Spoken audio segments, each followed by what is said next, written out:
This vaccine initially was developed by the US Army, were they actually the guys who discovered this vaccine.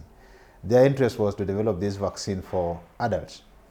But during the evaluation, we found that it was not protective in adults.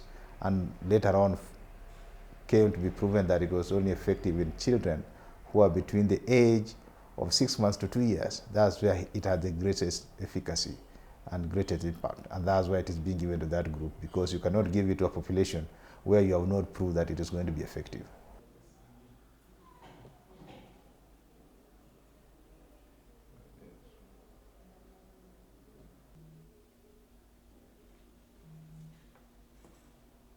More than almost 95% of the problem is related to malaria parasite, the one we call Plasmodium falciparum. And that's why it became the target, because if you tame it, then you more or less have knocked a good chunk of where the problem is.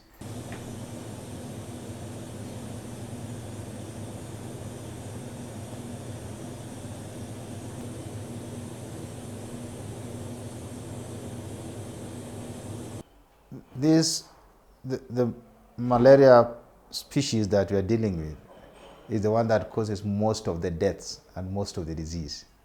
So even if we reduce this impact in terms of deaths and disease by 30–50%, we are talking of millions of lives that we have saved. And that's why it is critical that we have that developed.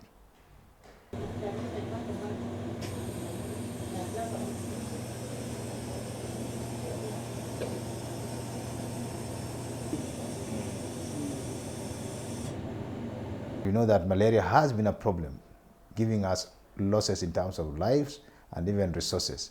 And if we can tame this and possibly use this as a tool, added on to the other to possibly drive us towards malaria elimination, we would have achieved a greater milestone for humanity.